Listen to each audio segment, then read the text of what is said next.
Et nous sommes de retour au plateau pour aborder notre deuxième sujet, Israël-Hamas, deux résolutions rejetées au Conseil de sécurité. Le Conseil de sécurité de l'ONU a exposé une nouvelle fois ses divisions au grand jour, c'était ce mercredi, lors de l'adoption de deux résolutions, une proposée par les États-Unis et l'autre par la Russie. La résolution, le texte élaboré plutôt par les États-Unis appelait à une expansion rapide de l'aide humanitaire et pour répondre aux terribles besoins humanitaires urgents des Palestiniens à Gaza. C'est ce qu'a expliqué l'ambassadrice américaine à l'ONU. Il affirmait également plutôt que les États-Unis, le texte plutôt affirme que le droit plutôt de tous les États à l'autodéfense et plaidait pour des pauses humanitaires. C'est ce qu'avaient proposé les États-Unis. Et la Russie, de son côté, avait retouché aussi son autre test proposé il y a de cela quelques semaines et qui revient. Mais son test également a été rejeté. Le test de la Russie a également été rejeté parce que la Russie n'a pas clairement condamné la réaction du Hamas au cours de cette nouvelle proposition. Voilà des divisions qui se font au grand jour au Conseil de sécurité de l'ONU. Deux résolutions à nouveau rejetées, ce qui fait 4 en seulement quelques semaines. On n'a pas encore une voix unique du Conseil de sécurité de l'ONU pour pouvoir intervenir en Israël face à la situation qui prévaut entre Israël et les Hamas. Dado. Oui, alors je dirais d'abord qu'il serait difficile pour ces acteurs-là de pouvoir se comprendre, s'entendre sur une résolution commune. Déjà parce qu'ils ont des intérêts différents, ils ont des positions divergentes. Je crois que le fond de la situation actuelle est juste relatif au contenu des différentes résolutions. Chaque résolution est vue un peu comme non partiale, c'est ça? Voilà, c'est ça. Chaque résolution plutôt partielle, voilà, est partielle. Donc, et ça fait que, sans impartialité, forcément, il n'y a pas d'entente au Conseil de sécurité. Et maintenant, je crois, à mon avis, que la solution peut-être viendra hors de ces pays qui ont le droit de veto, parce que dans tous les cas, ils ne s'entendent pas. Et donc, à chaque fois, ils vont devoir bloquer les résolutions de l'un et de l'autre parce qu'ils ont toujours des arguments pour dire en fait la résolution n'est pas disons neutre, impartiale et donc il n'y aura pas de consensus. Et alors quel pays pourrait proposer quelque chose puisque déjà, forcément que ça passe par le Conseil de sécurité où les 10 membres se retrouvent les 10 membres non permanents qui sont en train de voir la possibilité. Il y a aussi l'Émirat arabe uni aussi qui essaie de voir. Juste dire que ça viendra pas de ceux qui sont au Conseil de sécurité, quoi. C'est-à-dire, c'est clair parce que déjà, on sait depuis des années, c'est des positions, tel soutien Israël, tel soutien Palestine. Si on n'a pas réglé le problème de fond, la question de l'humanitaire, elle est là, c'est vrai. Tant les Israéliens ont besoin d'appui que les Palestiniens. Mais est-ce que le débat va dans ce sens? Non, le débat ne va pas dans ce sens. Donc, chacun joue sur des mots. Donc, au final, ça n'est pas étonnant qu'ils ne s'entendent pas. Alors, pour les autres membres du Conseil de sécurité, le Brésil avait proposé, par exemple, il y a de cela 2 semaines, une résolution qui finalement aussi a été rejetée, qui n'a pas été adoptée par le Conseil de sécurité. Bien avant, c'était la première résolution de la Russie qui a été rejetée. On espérait au moins que la résolution du Brésil soit acceptée. Finalement, elle a été rejetée. Voilà les États-Unis qui proposent, c'est rejeté. La Russie revient, corrige son test, c'est toujours rejeté. D'où viendra la solution ? Non, je l'ai dit. Je dis, pour ma part, la résolution ne viendrait pas des membres permanents, a priori. Et ils pouvaient toujours poser leur veto, c'est ça le problème. Alors, maintenant, ce qui peut arriver, déjà qu'ils sont dans l'impasse, il peut arriver qu'à un moment donné, ils essaient de se comprendre et d'harmoniser les différentes propositions pour en sortir une proposition unique. Ceci est possible. Ok. Peut-être on va prendre tous les tests, les combiner, tantôt condamner les Hamas, tantôt condamner Israël, ce que je doute pas que les États-Unis approuvent au regard de leur réaction face aux différents tests. Mais Eric, que se passe-t-il finalement au Conseil de sécurité? Voilà 4 résolutions depuis le début de cette crise, du moins c'est le dernier rebondissement, et pas encore d'accord entre les membres du Conseil de sécurité. Alors, Israël, Palestine, c'est, je dis... c'est la guerre de tous les temps. Oui, mais c'est-à-dire que c'est une situation qui divise fondamentalement le monde. Regardez la situation de l'Israël.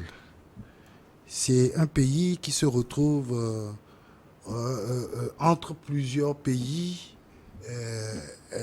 arabo-musulmans. Et donc, il faut comprendre que permanemment, il y aura une situation de crise. Regardez au sein du Conseil de sécurité des Nations Unies, avec les 5 membres du Conseil de sécurité qui ont permanents, le droit de veto. et vous voyez, il y a au moins les 3 sur 5 qui soutiennent l'Israël. Ces pays-là disent qu'ils se battent pour l'instauration de 2 nations, 2 pays, l'Israël et puis la Palestine.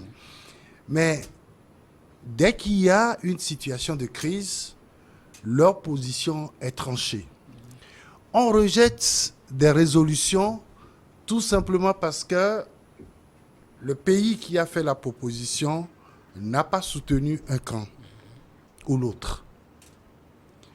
On rejette la résolution en estimant que si c'est tel pays qui la propose et qu'elle est acceptée, donc ce pays-là aura une certaine ascendance sur les autres pays, en disant que oui... C'est notre résolution qui est finalement acceptée. Voilà.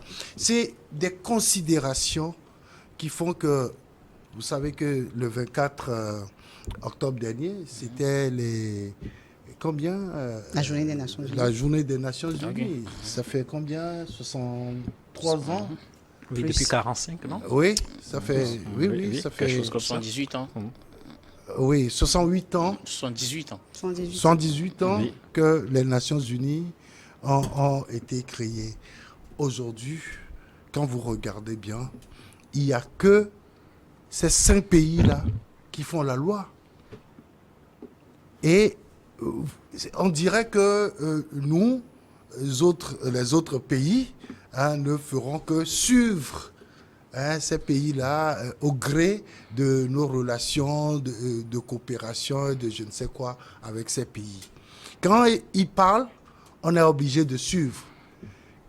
Et c'est ce qu'on retrouve encore aujourd'hui avec la situation entre l'Israël et la Palestine.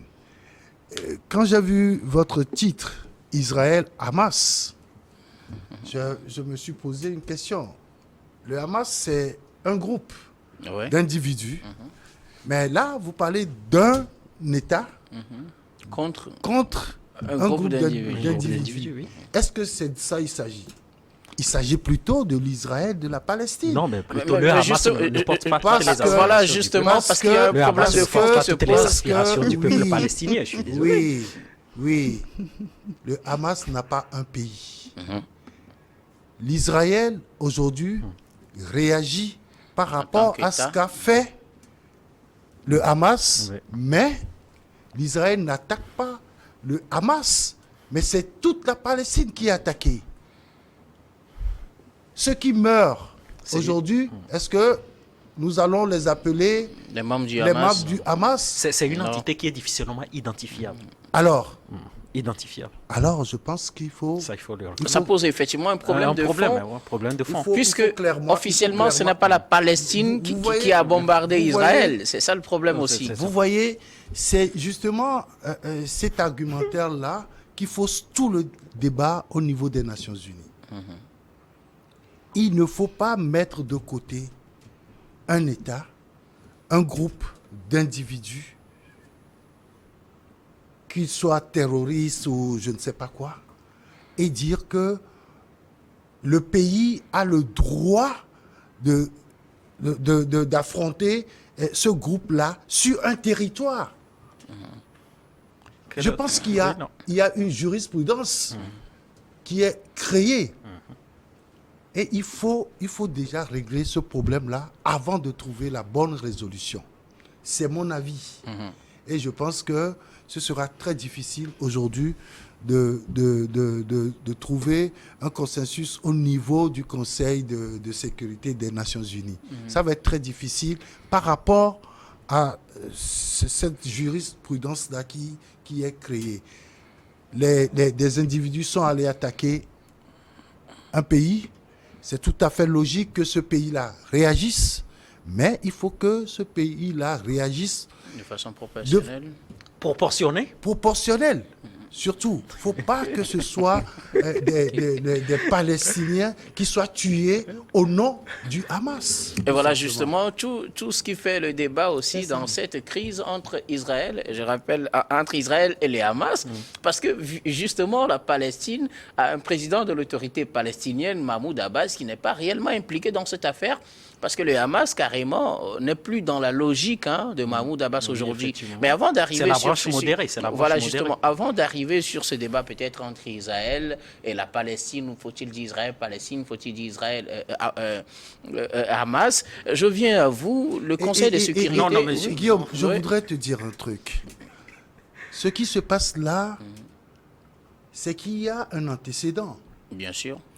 Le Hamas, c'est un groupe de terroristes, il faut le dire clairement.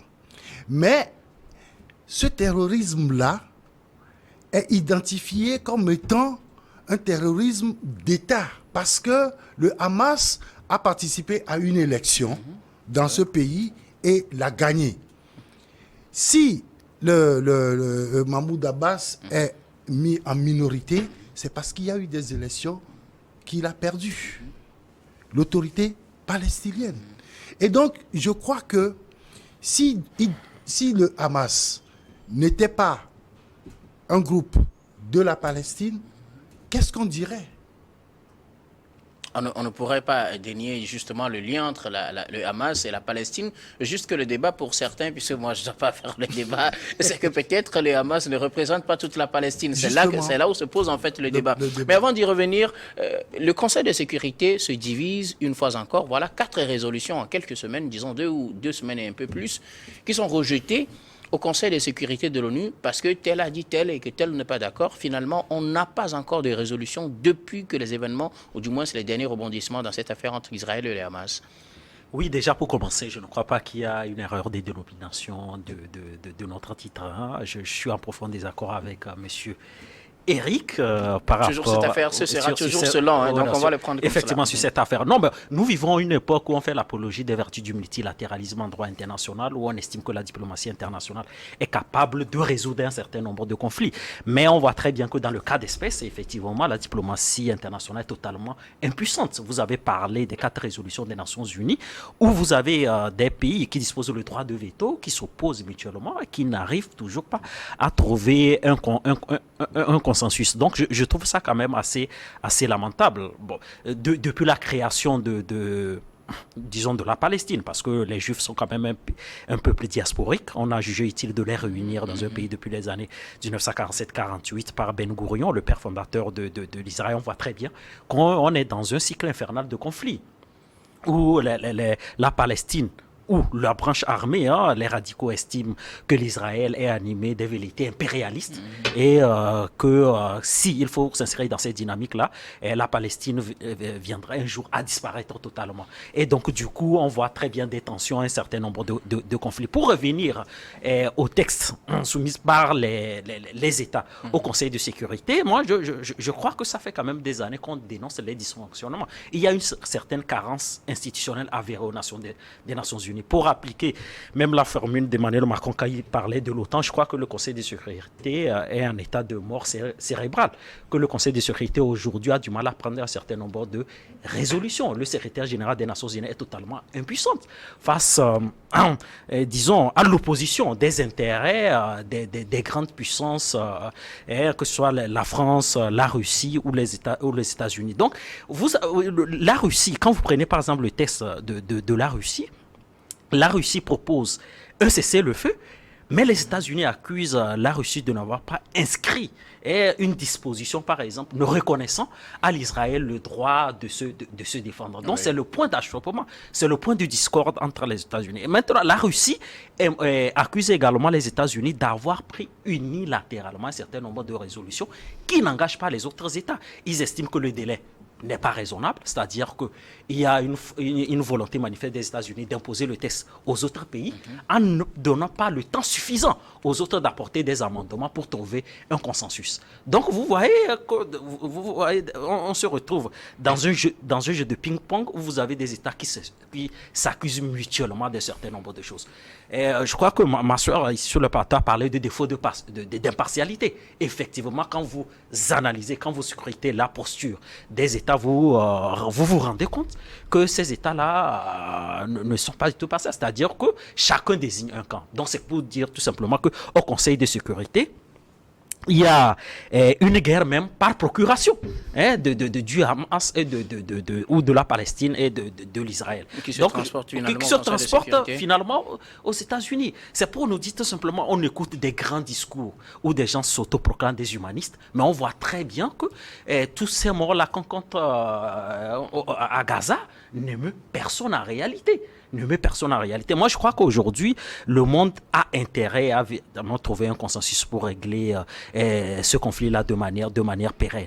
Et il faut aussi revoir, moi je crois qu'en droit international, je suis de ceux qui pensent que la Charte des Nations Unies qui a été votée le 26 juin 1945 est totalement inadaptée. À un moment donné, il faut revoir des chapitres, il faut apporter des amendements. Élargir aujourd'hui tous ces pays-là, le champ de ces pays-là qui détiennent aujourd'hui le droit de veto, plutôt au Conseil de sécurité. Je sais très bien que l'Afrique postule, mais n'a toujours pas obtenu gain de cause. Vous avez également des pays également de l'Amérique latine également qui aimeraient avoir ce droit de veto. Je crois que cette configuration actuelle ne permettra pas au monde de résoudre de manière pérenne et urgente des crises qu'on vit d'ici et là. Donc, je suis de ceux qui croient que dans les prochains jours, il peut y avoir une volonté ou bien un sursaut d'orgueil de ces États-là de trouver un consensus pour mettre fin à ce conflit. Donc, je crois qu'on peut parler de légitime défense. Vous avez aujourd'hui, on parle,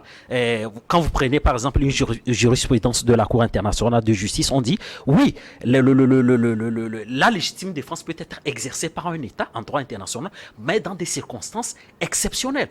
La Russie estime aujourd'hui que la légitime défense ne peut pas être exercée par la Russie parce que, par l'Israël, parce qu'ils considèrent l'Israël comme une puissance occupante. Donc, une puissance occupante ne peut pas exercer la légitime défense. Alors que les États-Unis estiment que face aux attaques incessantes du Hamas, l'Israël doit exercer la légitime défense. Donc vous avez aujourd'hui le concept de légitime défense qui est vidé de tout son sens aujourd'hui en droit international. Donc je crois qu'il faut réfléchir toute cette thématique-là et trouver un consensus pouvant aboutir à une résolution pérenne des crises dans cette partie du monde. Alors je voudrais réagir par rapport à ce que Achraf a dit. Achraf dit que les morts qu'on a aujourd'hui au Palestine n'émeut personne. Pourquoi? Êtes-vous d'abord du même avis? Oui, justement, c'est parce que si c'était leurs citoyens, on trouverait déjà une résolution.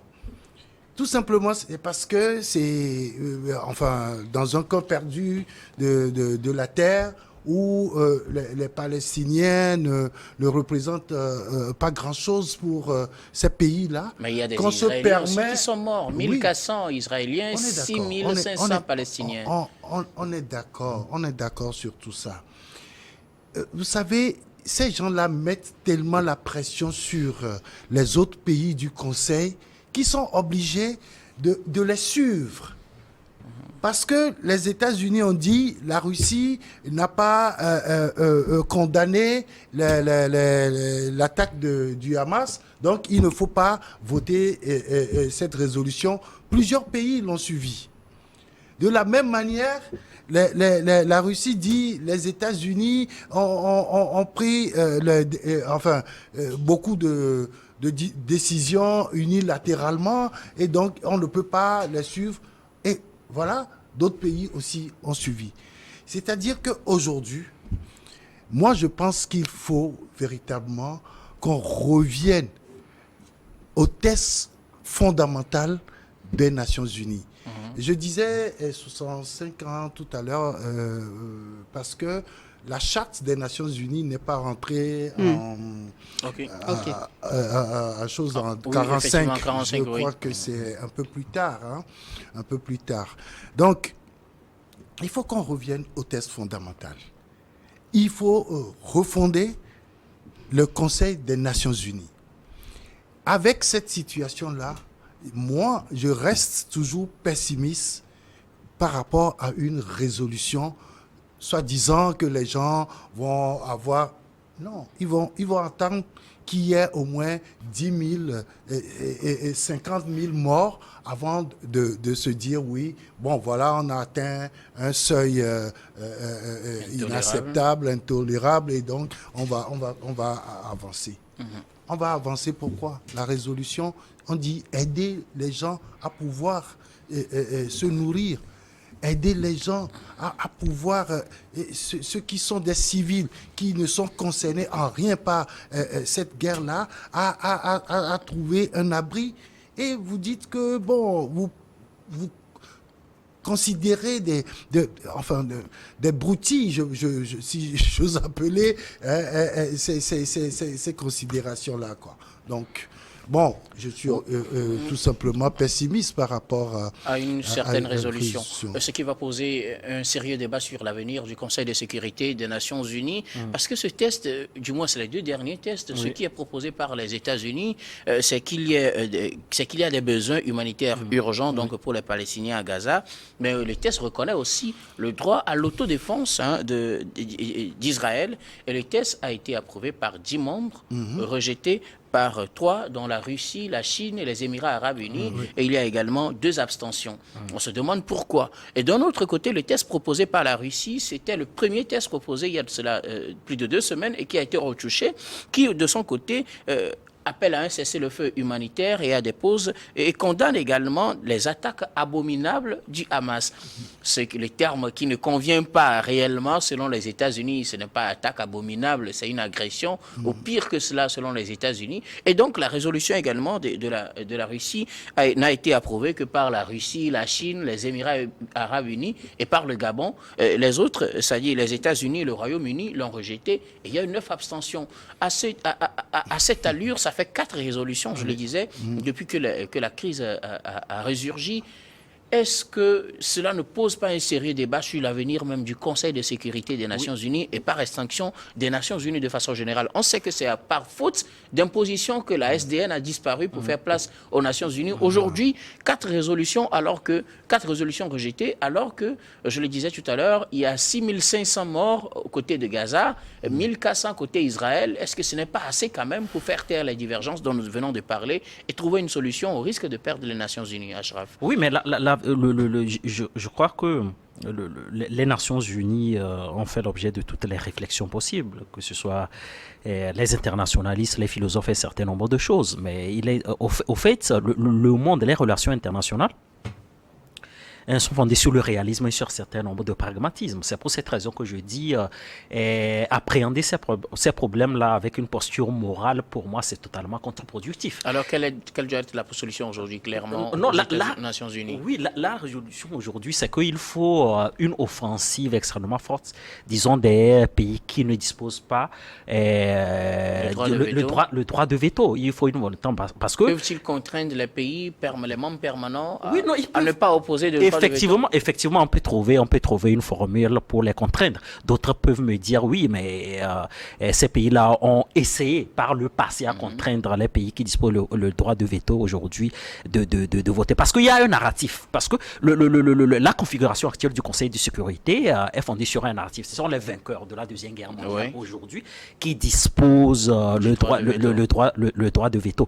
Et aujourd'hui, vous avez des grandes puissances jadis qui sont en état de déclin. Aujourd'hui, la France, par rapport à la Chine, non, par rapport au Japon, par rapport à l'Allemagne, aujourd'hui, vaut quoi du point de vue de la diplomatie et économiquement? C'est-à-dire que vous avez aujourd'hui des pays qui disposent le droit de veto et qui n'ont pas, voilà, qui n'ont pas cette puissance-là. Vous avez parlé ici aujourd'hui du Brésil. Le Brésil aujourd'hui est une grande puissance et mérite d'avoir un droit de veto. C'est pour cette raison que le cas de l'Afrique, par exemple, c'est vrai qu'il y a le Nigeria, l'Afrique du Sud, on parle également de l'Égypte qui frappe également à la porte. Donc je crois que tous ces dirigeants du monde doivent être animés d'un sens aigu de l'intérêt général. Si on n'est pas animé d'un sens aigu de l'intérêt général, on continuera toujours à fonctionner dans un tel schéma et on n'aura pas également des astuces ou des moyens de résoudre de manière pérenne toutes ces résolutions-là dans chaque coin du monde. Dado, je voudrais donner une petite anecdote. Vous savez, Kofi Annan, quand il était secrétaire général des Nations Unies, et voyant un peu cette situation délétère, a demandé à un caricaturiste français, je crois que c'est Plantu, il lui a demandé de créer une association de caricaturistes et qui doivent faire des caricatures ensemble lorsqu'il y a des situations de crise comme ça. Mais cette association-là, comment peut-on la créer, sachant que les gens n'arrivent pas à s'entendre? Or, il faut plusieurs nationalités. Mais Plantu a dit que c'est une association où les gens discutent. Ils discutent. Il y a des Israéliens, il y a des Palestiniens, des Jordaniens et Iraniens, je crois. Et tout ça, ils arrivent à discuter, mais ils ne sont jamais d'accord sur quoi que ce soit. C'est le prototype de tout ce qui se passe actuellement aux Nations Unies. C'est dire qu'il faut refonder tout ça. Alors, Dado, faut-il refonder tout ça? Faut-il repartir à zéro, finalement? Parce qu'il n'y a pas d'accord sur même la plus petite des choses possibles. Alors, est-ce qu'il faut repartir à zéro? Je ne pense pas, mais c'est clair, il faut refonder. Refonder ne veut pas dire remettre tout à zéro. Okay. Mais il y a besoin de faire des réformes. Il faut faire des réformes. Il faut faire des réformes par rapport, je dirais, au constat aujourd'hui de l'impuissance, je vais le dire ainsi, de l'impuissance du Conseil de sécurité à s'accorder ou à s'entendre sur l'essentiel. Et donc, il y a besoin aussi pour les États non permanents de pouvoir prendre leurs responsabilités, parce qu'en face, on n'a que 5 États en réalité. Oui. Et donc, au fond, si on prend tous les États membres des Nations Unies, je crois qu'en fait, les 5 ne sont pas plus puissants que les autres. Seulement qu'ils sont dans l'organe le plus puissant qui est le Conseil de sécurité. Et aujourd'hui, le constat est là. Quand vous prenez la carte du monde, les guerres sont un peu partout. Et le Conseil de sécurité n'a pas pu réussir à stopper. Récemment, c'est quoi? La guerre russo-ukrainienne. On en est où? C'est vrai qu'au fur et à mesure que d'autres situations arrivent, on a l'impression d'oublier les autres situations précédentes, mais c'est démontré que le Conseil n'arrive pas à s'accorder sur l'essentiel parce qu'il y a justement des conflits d'intérêts. Malheureusement, le Conseil est normalement dans une posture de médiation. Et en médiation, il n'y a pas de parti pris. Mais malheureusement, les membres du Conseil font du parti pris. Malheureusement. Et donc, il y a besoin de réformer le Conseil de sécurité, en tout cas, le fonctionnement des Nations Unies, tout simplement. Qu'est-ce qu'on doit retoucher dans son fonctionnement? Ce qui est sûr, le jour où vous voyez sortir une résolution sur une situation, c'est qu'ils ont tout calculé. Ils ont tous des intérêts dans ce pays-là. Non, mais on ne peut pas dire autre chose que ça. En tout cas, c'est clair, il y a les intérêts qui guident les actions du Conseil de sécurité. Dado, s'il faut réformer, quel aspect faut-il réformer aujourd'hui, rapidement? Non, mais je pense que c'est le fonctionnement. D'abord, la question du droit de veto. Les 5, je pense qu'il faut élargir. Il faut élargir. Élargir ou supprimer carrément? Supprimer. Si on doit avoir tout ce lot d'États pour valider, ça serait aussi compliqué. Donc là aussi, il faut, en tout cas, je crois qu'il faut l'élargir. Il faut l'élargir. Et deuxièmement, je pense que l'esprit même de base des Nations Unies, l'esprit qui est derrière, c'est-à-dire le droit, comment on appelle ça, le droit humain n'est pas respecté, parce que là on parle d'action humanitaire, mais en même temps on se dit ben non, on n'est pas d'accord parce que donc il y a un problème de fond. Donc, il y a des aspects qu'il faut revoir. Maintenant, je sais qu'il y a des gens, des acteurs qui ont travaillé, mais la question est-ce qu'ils veulent justement ces réformes-là? En tout cas, la question reste posée. Nous allons marquer la pause pour le journal, puis on retrouve juste après pour la suite de cette émission.